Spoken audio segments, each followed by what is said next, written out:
Yo, good morning. This is Julian from doingenglish.com and welcome to part 2 of how to speak English very well.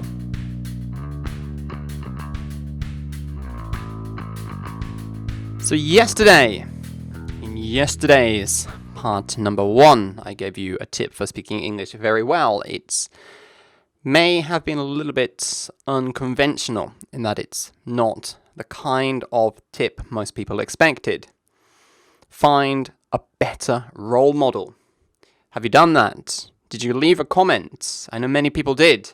If you haven't, do think about who your English-speaking role model is and leave a comment on yesterday's video. There's a link in the top right corner. Check it out and watch that video first if you didn't watch part 1 of how to speak English very well. Today, I'm going to give you the second tip. There are 2 tips that I am giving you to speak English better than you do now, but not just better, to be the best of the best, the English-speaking elite, as it were. The second tip is also quite unconventional in that what I'm giving you here is not some kind of technique or trick or hack, some way to magically improve your English speaking. Improving your English speaking takes work. And the amount of work that you need to do, unfortunately, is exponential, meaning the better you want to be, the harder you're going to have to work. Breaking past the beginner stage is fairly easy. Breaking past the intermediate stage, not so much. Breaking past the advanced stage and moving into the stage that I call mastery is hard. But hey, that's why people like me are here to help you. Not just people like me. And here we're getting into tip number 2. The American Entrepreneur Jim Rohn famously said, "You are the average of the 5 people that you spend the most time with." What this means is that if you spend all of your time hanging around with people who are unmotivated, you will become unmotivated. You will become the mean of that group of people. There'll be somebody below you that is less motivated, there'll be somebody above you that is more motivated, but you will be in the middle. If you spend all your time with people who are very good at English, they will naturally pull you up to their level. You will become the mean of that group. This, of course, is not just about speaking English well. This is about anything that you want to do in life. Find a group of like-minded people. For you, that means people learning English as a second language.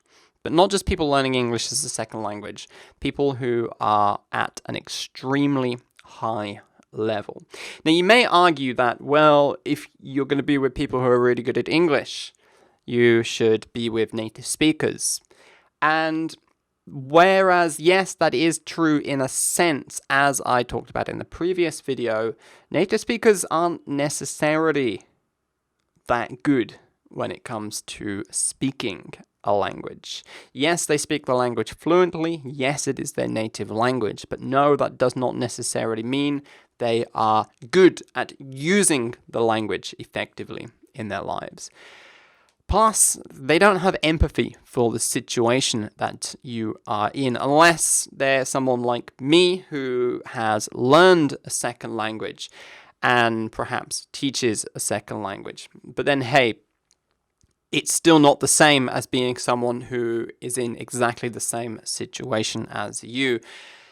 Learning the language and using the language at a very high level in their lives as a non-native speaker. Find a group of people and find a group of people who are the best of the best.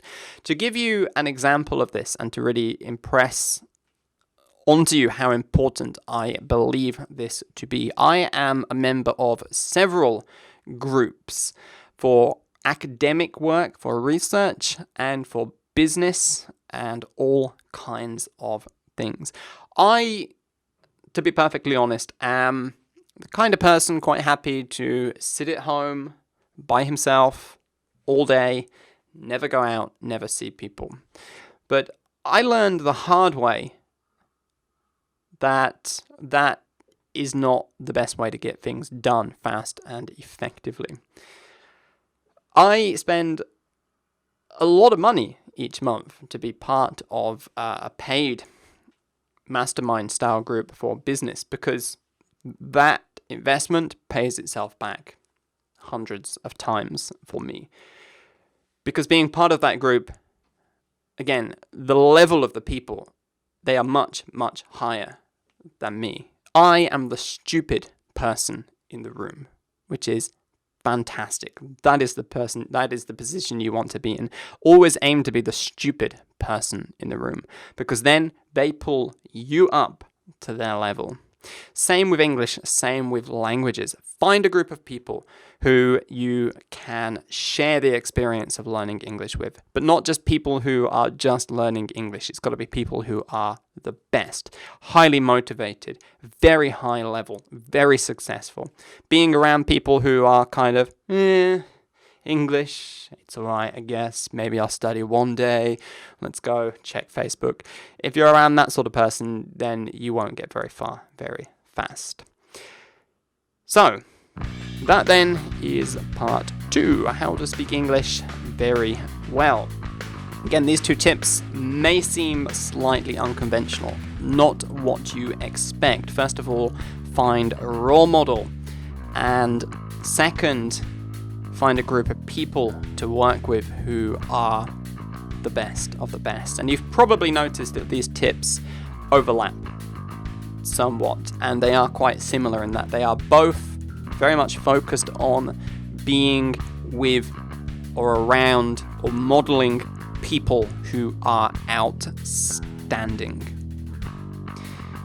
There's a reason for that, and it's because simply being with that kind of person is so powerful. It has such a huge effect on our lives. If you liked today's video, go ahead and give it a thumbs up. If you didn't like today's video, whatever, give it a thumbs down. But do give some feedback of some description. And go ahead, leave a comment. What did you think about today's video? Is this useful? Is this not useful? Are you actively applying these 2 tips to your life and to your English? Because it doesn't matter how good the advice is. If you don't do it, it's not going to help. Get off your ass. Take action. Do it. That's it for me today. Thank you. Goodbye.